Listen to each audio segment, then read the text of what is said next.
Je suis persuadé que le Seigneur vous a parlé, mais vous êtes trop timide. Alors, le Seigneur m'a mis quelque chose à cœur, et c'est venu autour d'une conversation que j'ai eue dans mon travail. Et la question, vous pouvez l'avoir dans votre vie de tous les jours. Mais pourquoi tu as réussi ta vie? C'est incroyable. Vraiment, tu as réussi ta vie. Et quand vous commencez à poser la question, mais en fin de compte, pourquoi tu dis que j'ai réussi ma vie? Et vous allez entendre que dans les critères du monde, on l'a entendu dans le milieu politique, c'est parce que il y a une superbe voiture, c'est parce qu'il y a une magnifique maison. Pour certains, il fut un temps, vous l'avez tous entendu, c'était qu'il fallait avoir une Rolex. C'est incroyable. Voilà les critères du monde pour ceux qui ont réussi leur vie. Alors ce matin, j'ai envie de vous partager les secrets de la réussite. Qu'est-ce qui fait que nous, en tant que chrétiens, on va réussir sa vie? Alors en Ésaïe chapitre 30, verset 15, pardon. Car ainsi a parlé le Seigneur l'Éternel, le Saint d'Israël, c'est dans la tranquillité et le repos que sera votre salut. C'est dans le calme et la confiance que sera votre force. Mais vous ne l'avez pas voulu. Alors quand on regarde les grands sportifs, ceux qui ont marqué leur génération, les Teddy Riner et compagnie, ce qui est impressionnant, c'est qu'ils sont calmes. Ils sont calmes devant l'adversité, devant les combats, devant parfois des choses, un championnat du monde, une médaille olympique. Ils peuvent être menés, ils peuvent être menacés, ils peuvent être tout ce que vous voulez, pourtant, ils conservent leur calme.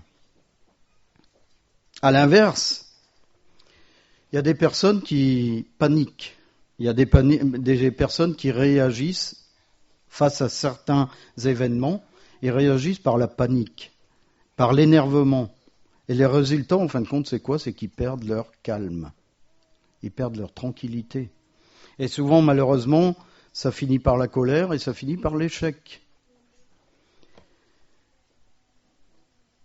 Et c'est quoi pour nous? Pour nous, c'est la paix. La paix véritable qui vient de Dieu. Mais une paix qu'on ne peut pas inventer. Parce que bien sûr, quand je parle du sportif, ils ont des techniques. On verra plus tard leur confiance. Mais le Seigneur nous donne sa paix. Et en fin de compte, elle vient de où cette paix? Elle vient du fait qu'on passe du temps avec le Seigneur. C'est l'aboutissement de tous ces moments qu'on passe avec lui, qu'on est là à rechercher sa face, qu'on est là à lire et étudier sa parole, qu'on ne quitte jamais le Seigneur des yeux pendant ces moments-là. Parce que bien sûr, il y a le travail, il y a plein de choses, mais c'est les habitudes qu'on a prises avec le Seigneur qui nous procurent cette paix. Si vous avez un guide et le guide vous dit, voilà, on va traverser une zone très très sombre, tu t'accroches à mon sac et tu me suis. Accroche-toi bien. Qu'est-ce qui arrive si jamais vous ne vous accrochez pas bien? Vous allez perdre votre guide. Avec le Seigneur, c'est exactement la même chose. L'image de s'accrocher au Seigneur, c'est le fait de prendre sa parole, de passer du temps dans la parole du Seigneur, de passer du temps dans des moments de prière, de passer du temps à lui parler tout simplement. On passe, des fois, moi je passe 50 minutes de trajet pour le travail. Qu'est-ce que je fais pendant 50 minutes? Je ne peux pas sortir dehors puisque c'est moi qui conduis. Il m'arrive de prier. Il ne m'arrive pas tout le temps. Je ne suis pas en train de vous dire que je monte dans la voiture, je prie, je parle. Non. Mais il m'arrive de partager avec le Seigneur des choses, des situations. Et c'est ces moments-là que le Seigneur augmente la paix en nous. On a la tranquillité, on a le calme. Tout à l'heure, on a parlé de l'Esprit. C'est l'Esprit qui est en vous qui vous apaise. En Jean chapitre 14, verset 27, « Je vous laisse la paix, je vous donne ma paix. Ce n'est pas comme le monde donne que je vous donne. Que votre cœur ne se trouble point et ne soit point craintif. »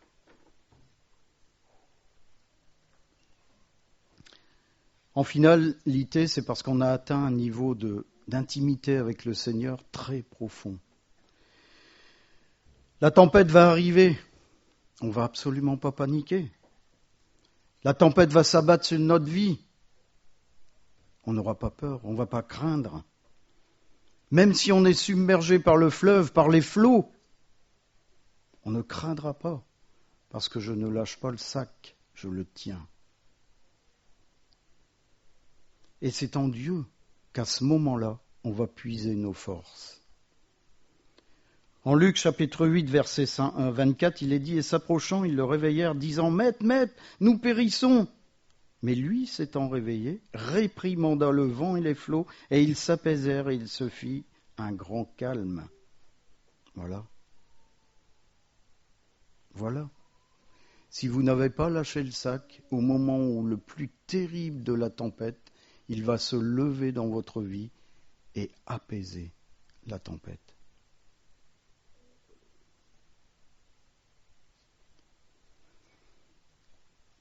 L'autre gage du succès, c'est la confiance. Beaucoup de sportifs, comme je vous ai dit, en fin de compte, n'ont pas peur parce qu'ils ont confiance en eux. Parce qu'ils savent qu'ils ont passé des heures à s'entraîner. Ils savent que ceci, ils savent que cela. Ils sont capables par eux-mêmes de traverser cette situation. Mais vous, j'espère qu'il n'en est pas de même. J'espère que vous n'avez pas confiance en vous, seul. J'espère que vous n'avez pas confiance dans le monde ou quelqu'un qui aurait une place dans le monde qui peut vous aider. Mais j'espère que vous allez puiser votre confiance en celui qui se lève dans votre barque pour apaiser les flots. De savoir que Dieu vous a toujours secouru, juste au moment où il fallait. C'est pas quand je l'ai demandé, c'est juste au moment où il le fallait. Vous pensez bien que les apôtres, s'ils n'étaient pas allés voir Jésus en disant « nous périssons », Jésus aurait continué à dormir.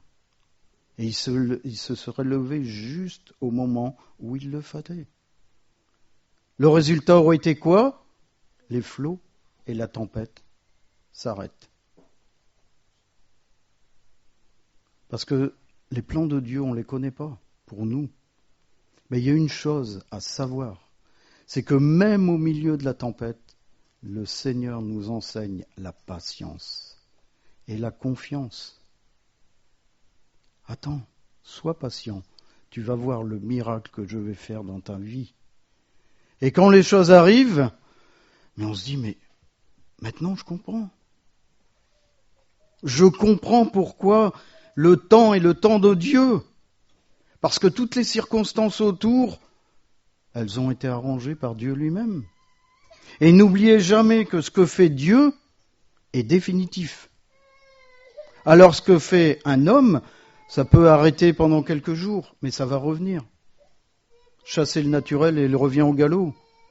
Mais lorsque Dieu intervient, ça stoppe net. Mais ça ne fait pas que stopper. Ça vous édifie. Ça doit vous édifier. Parce qu'on sait que l'action de Dieu est une action qui vient de son esprit. Et cette action, l'intervention de Dieu, en fin de compte, c'est pour vous élever. C'est pas pour vous dire, tu es incapable d'agir, regarde, c'est moi qui vais le faire. Non. C'est pour te dire, je suis ton Dieu. Mets ta confiance en moi. Je vais édifier un mur que personne ne pourra ébranler. Et il va le faire. Il va le faire avec puissance. Il va le faire de telle manière que personne ne pourra contester la chose qui aurait été faite dans votre vie. Mais avez-vous cette confiance ? La confiance, en fin de compte, c'est la foi, mais ça va bien plus loin que la foi. C'est un amalgame de la foi et la fidélité. Vous pensez bien que quand j'ai donné cette image du guide qui dit « accroche-toi à mon sac », c'est-à-dire que vous savez que si vous lâchez ce sac, vous êtes perdu. Et automatiquement, je reste accroché à ce sac. À un moment donné, je ne vais pas dire lâcher ce sac et dire « je peux me débrouiller tout seul, tout va bien, je peux me débrouiller tout seul ». Parce que c'est à ce moment-là qu'arrivera la croisée des chemins et vous allez prendre le mauvais chemin. Mais si vous restez attaché à ce sac, automatiquement, vous prendrez le bon chemin. C'est pour ça qu'il y a tant de gens dans les églises qui se perdent. Parce qu'ils ont l'impression d'être accrochés au bon sac, ils ont l'impression d'être sur le bon chemin. Mais en fin de compte, ils se croient sur le chemin de Cassel, parce que le guide, soi-disant, doit les amener à Cassel. Et puis en fin de compte, ils se retrouvent sur le chemin de la Bassée, avec un guide qui, lui, est chargé de vous amener à la Bassée. Vous voyez ce que je veux dire ? En fin de compte, il vous emmène sur le mauvais chemin, en vous faisant croire que vous êtes sur le bon. Et lorsqu'on a cette fidélité, lorsqu'on a cette foi de dire oui, celui-là va m'emmener sur le bon chemin, de garder les yeux fixés sur Jésus pour dire lui seul est capable de me faire avancer, je ne veux pas le quitter des yeux. Il va vous emmener sur son chemin.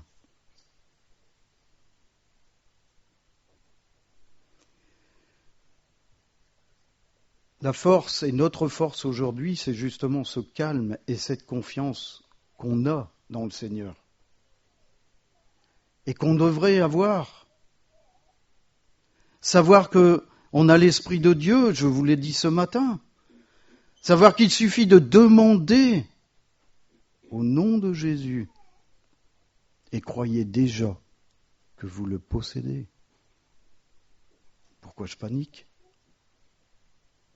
Pourquoi j'ai peur ? Pourquoi j'ai peur quand je sais que même si la tempête est immense, Jésus va se lever dans ma barque. Mais au moment où il l'aura choisi. Il ne faut plus avoir peur, il ne faut plus paniquer, il ne faut plus se laisser effrayer. Et lorsque plein de sentiments nous emparent, qu'est-ce qu'on fait ? On les chasse au nom de Jésus. J'en veux pas, au nom de Jésus. J'ai un Dieu qui est plus fort que ses sentiments, j'ai un Dieu qui est plus fort que ses idées. Je les chasse au nom de Jésus. La deuxième chose, c'est qu'il ne faut pas fuir, mais il faut regarder la montagne qu'on a devant nous en face. En face. Parce que la plupart du temps, les gens fuient. Les gens vont chercher du secours là où ils ne vont jamais trouver le secours. On fait volte-face, on regarde, on se confronte à la réalité des choses qui arrivent dans nos vies. Et on laisse Dieu nous venir en aide. Vous connaissez l'histoire de la personne qui est en train de se noyer ? Nous, on avait appris ça dans l'armée. Premier coup, quand vous ne savez pas nager, on vous balance dans la flotte, alors vous commencez à bouger des bras, des mains, des jambes, de tout ce que vous pouvez. Et vous avez l'éducateur sportif qui vous dit « Mais arrête de bouger les bras, arrête de bouger les jambes, et tu vas voir, automatiquement tu vas flotter. » Il m'a fallu des mois pour le faire. Et quand je l'ai fait, bizarrement, j'ai flotté. Mais c'est exactement la même chose avec le Seigneur. On commence à bouger dans tous les sens. Le Seigneur dit, mais attends, ne panique pas. Calme-toi. Je suis avec toi. Et quand vous commencez à vous calmer, vous apercevez qu'effectivement, ça y est, j'entends à nouveau la voix du Seigneur. J'entends plus mes hurlements, j'entends plus mes cris, j'entends plus mes pleurs, mais j'entends à nouveau la voix du Seigneur. Et je flotte au-dessus de mes problèmes. Parce que le Seigneur, il est en train de me porter au-dessus de mes problèmes. Il ne vous les a pas enlevés, mais il vous aide à traverser ces problèmes.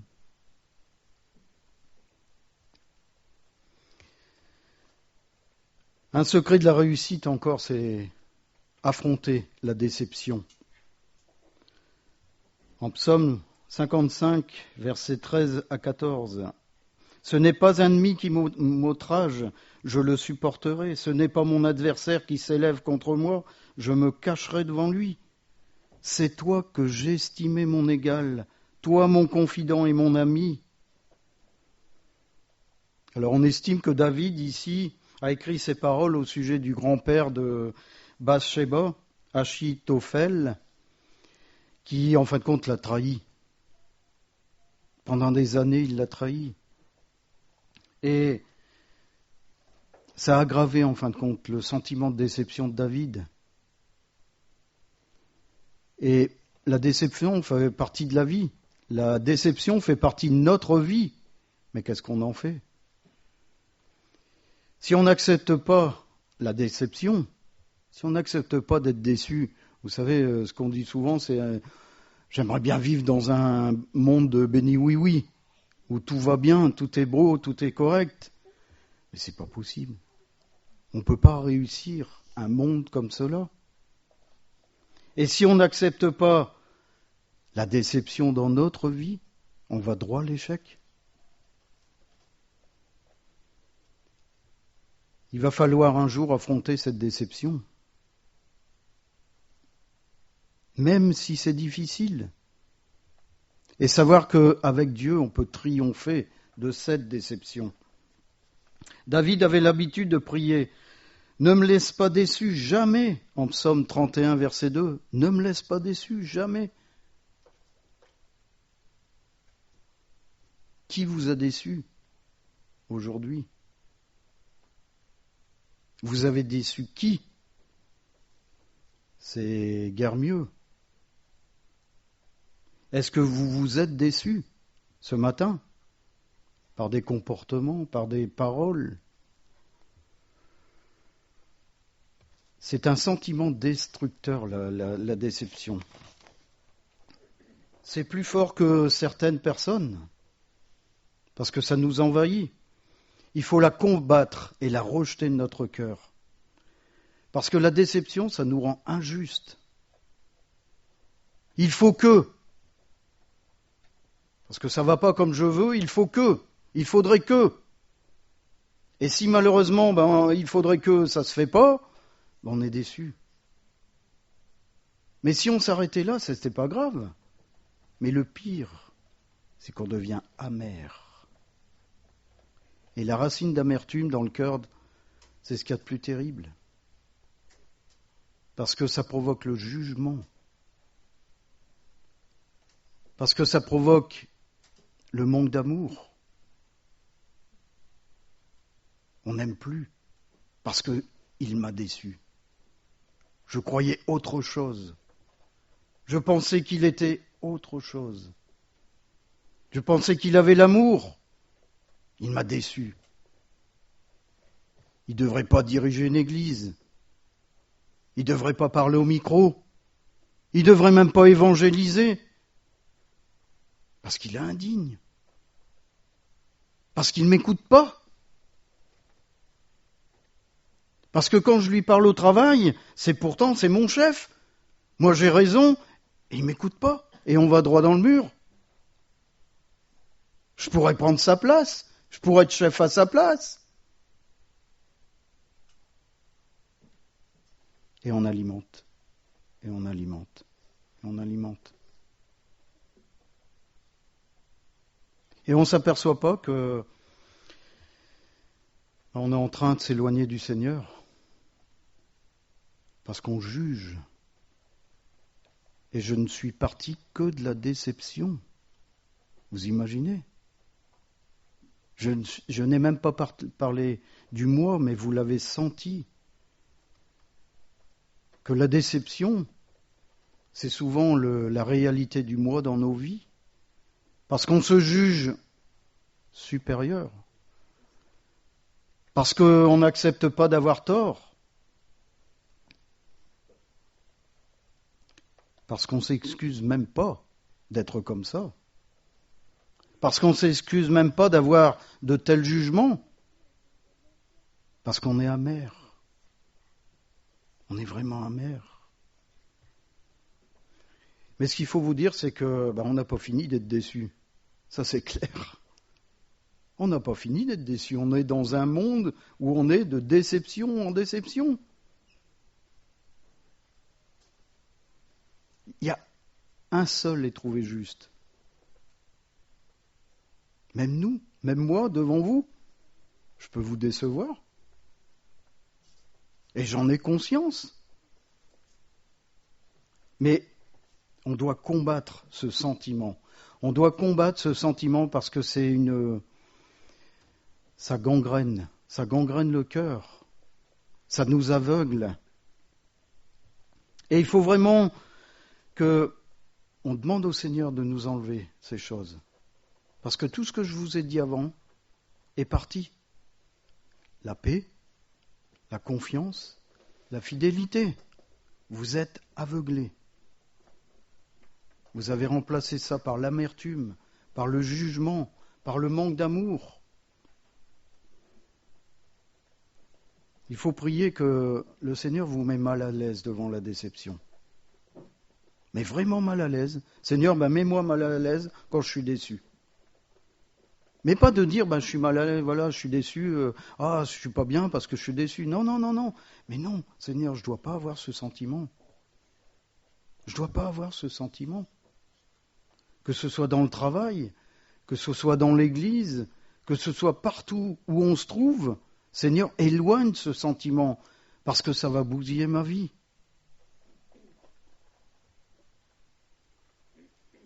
Un des points, le Seigneur m'a mis, je ne comprends toujours pas pourquoi j'ai eu à cœur la solitude.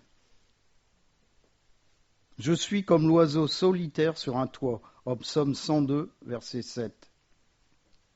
Quel soit le résultat d'un deuil, quel soit le résultat d'une cruelle séparation, ou alors de l'orgueil, parce que vous le verrez, l'orgueil fait de nous des solitaires.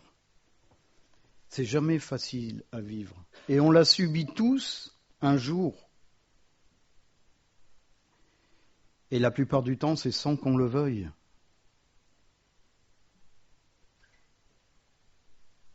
Alors l'orgueil. L'orgueil, ça peut nous forcer à penser, comme je viens de vous l'expliquer, qu'on a toujours raison. Quoi que je fasse, j'ai toujours raison. Et qu'il est impossible que je revienne sur ce que j'ai dit. C'est impossible, parce que j'ai toujours raison. Alors on se retrouve seul. Parce que les autres n'ont pas envie de travailler avec moi. N'ont pas envie de travailler avec quelqu'un qui n'accepte pas d'avoir tort. Qui n'accepte pas d'avoir ses erreurs, de voir ses erreurs. Et on se retrouve complètement seul. Je suis persuadé que vous en côtoyez tous les jours des gens comme ça. Que ce soit des chefs de service, que ce soit des autorités de la ville, que ce soit des gens de tous les jours. Vous en côtoyez tous les jours. Et ces gens n'ont aucun ami, parce que c'est impossible d'avoir des amis.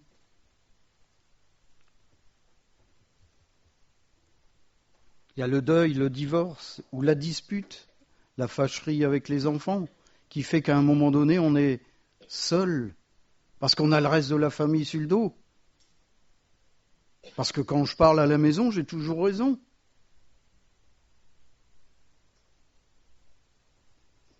Mais c'est légitime. On ne peut pas accepter, bien sûr, je ne vais pas vous dire que c'est mauvais d'accepter ou de dire que je suis seul, sans rien dire, sans pleurer. Mais Jésus a connu cette solitude. Il l'a connue. Il a connu la même solitude.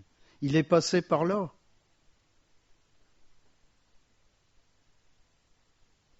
Et il faut affronter cette solitude en venant dans la présence du Seigneur. Est-ce que ça vous est déjà arrivé un jour d'être seul et puis vous dites, je vais me mettre à prier. Ou alors je vais lire la parole. Et d'un seul coup, c'est bizarre, j'ai l'impression de ne plus être seul. Pourtant, c'est un livre. On sent l'Esprit de Dieu qui est avec nous, qui nous accompagne. Il nous enlève cette solitude. Il purifie notre cœur.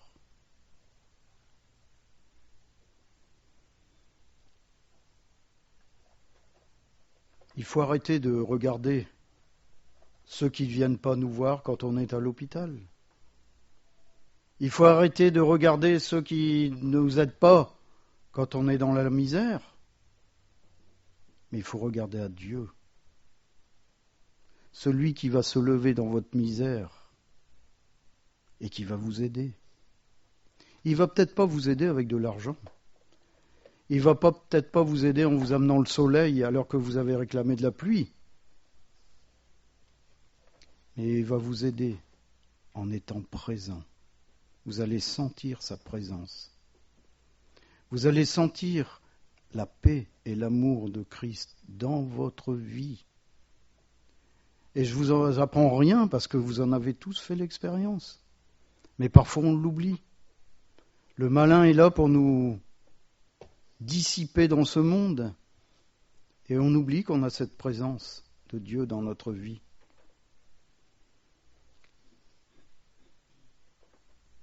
Il faut laisser en fin de compte Dieu rebâtir notre existence. Tous ces murs qui se sont écroulés parce que j'avais un mari, parce que j'avais une épouse, soit qui est décédée ou soit qui est partie, parce que j'avais une bande d'amis et parce que je suis devenu chrétien, ils sont partis. Il faut laisser Dieu rebâtir notre vie, mais avec ses murs, avec ses pierres, avec son ciment. Et vous serez plus fort.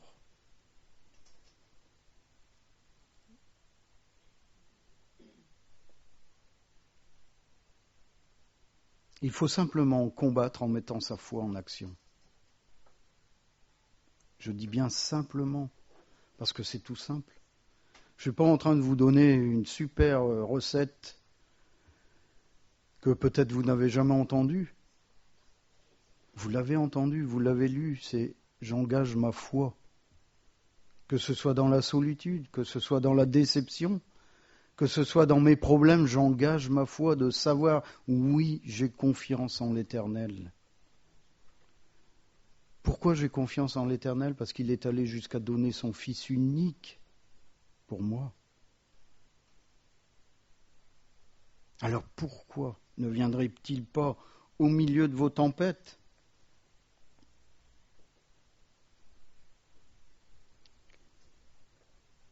Affronter ces frustrations, un espoir différé rend le cœur malade. Proverbe 13, 12. Le sentiment de frustration vient de 4 sources. Enfin, moi j'en ai détecté 4. J'ai réfléchi, j'en ai trouvé 4. Les choses que vous attendez n'arrivent pas assez vite. On est pressé. On n'a pas ce qu'on veut. On est rejeté par les autres. Et d'autres nous déçoivent.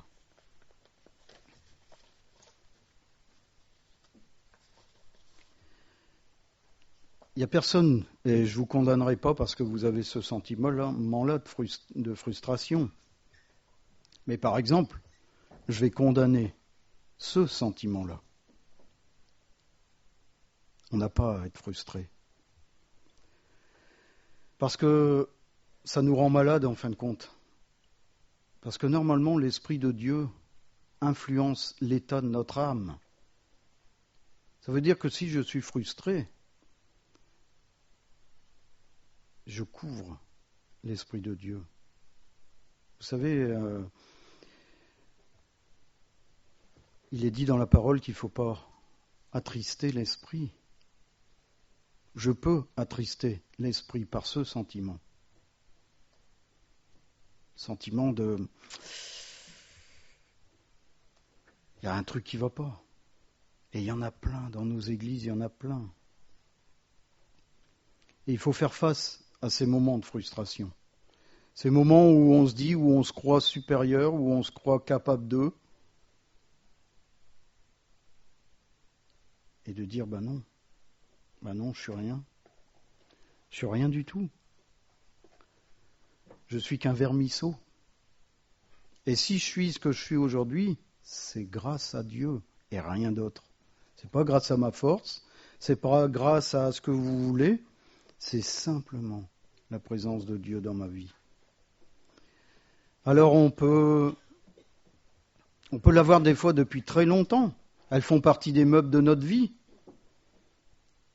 Mais moi, je vais vous dire une chose. Je vais vous donner un conseil. Ils annoncent du très beau temps la semaine prochaine.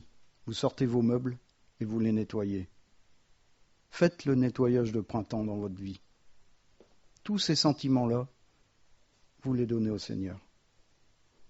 J'en veux plus. Mais ça, il faut les identifier. Il faut dire, oui, je suis frustré.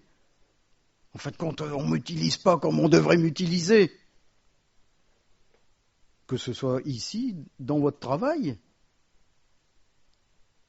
Il faut balayer ça. Parce que peut-être aujourd'hui, le Seigneur te dit, attends, c'est pas encore le moment. Et un jour, alors que vous ne le souhaitez pas, il dit ton jour, c'est maintenant. Et c'est surtout au moment où on ne le souhaite pas que Dieu vous dira, c'est maintenant. Vous imaginez, vous avez passé des années à être frustré, à dire mais j'ai la capacité d'être chef de service, d'être responsable de ceci, responsable de cela, d'être ancien. Et puis le Seigneur te dit, et puis vous le sentez, il vous dit non. Et d'un seul coup, au moment où vous n'y attendez pas, c'est maintenant. Et pourquoi ? C'est parce que le Seigneur aura sorti les meubles à votre place. Et parfois, il va les sortir d'une façon violente. Parce qu'on n'aura pas réussi à identifier ce qui fait qu'on ne m'utilise pas à bon escient. Il va les sortir. Mais ça va faire mal. Parce qu'il va casser les fenêtres et les portes. Si vous comprenez bien ce que je dis, il va vous briser.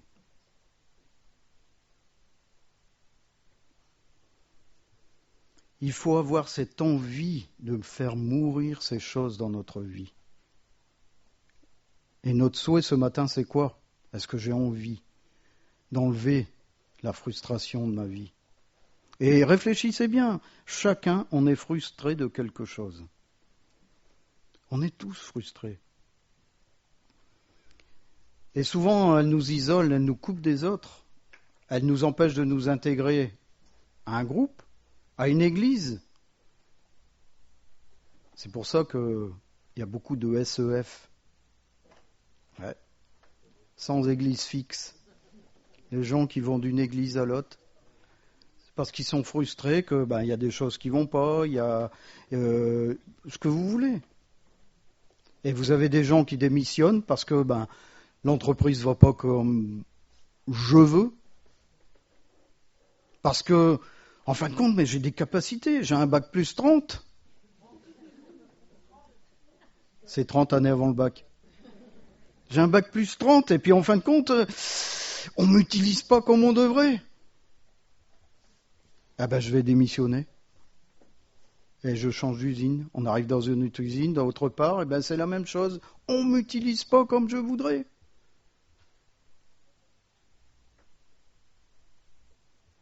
On est incapable de s'engager réellement. Mais vous comprenez que tout ce que je viens de dire, quand on est frustré, tout est réuni. Tout est réuni.